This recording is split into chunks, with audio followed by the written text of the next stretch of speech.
Kaibigan, ito na. Tapusin natin itong ating niluluto po. Ayun, oh. Masarap na munggo po to. Konting garlic powder po. Lagay tayo.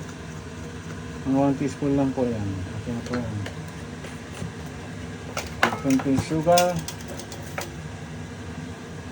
Ayan. Tapos parang na po natin itong ating gulay, kaibigan. Ayan. Gulay. Kahaba ng alam niyo na, para healthy. Hindi lang puro karni po.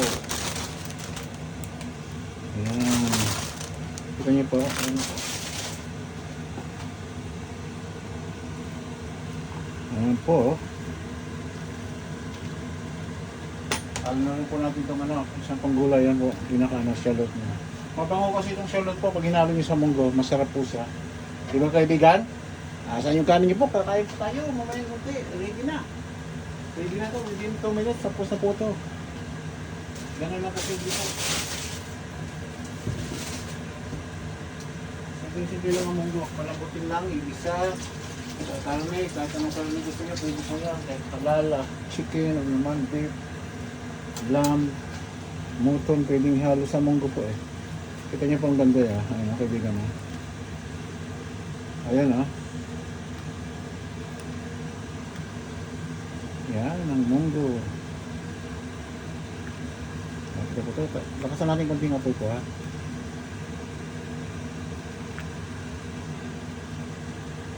Ayan.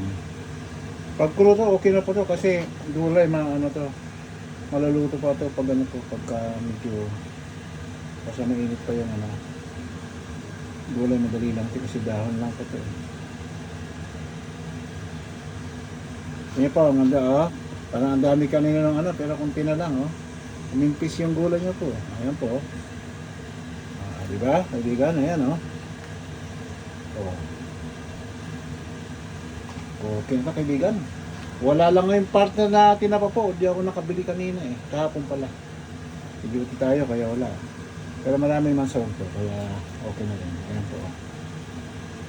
Kaya kaibigan ayan Gawin natin yung kopi na nagawa. Ayan po. Masarap po ito kaibigan. Gawin natin ang pagkain natin. Kumain.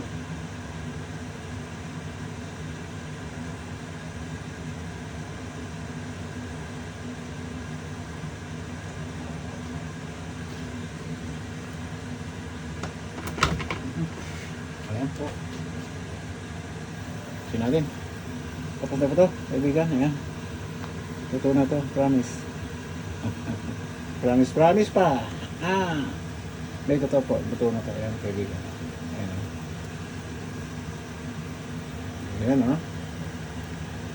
tama na yung niya, pinakasabaw, tama na yung gulay, tama na yung lambot. Ayan po.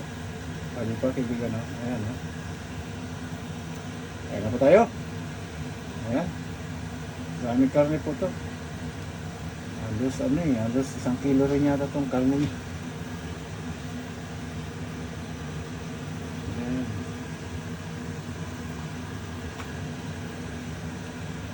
Ganito lang po. Mamaya uli. Tayo mamaya.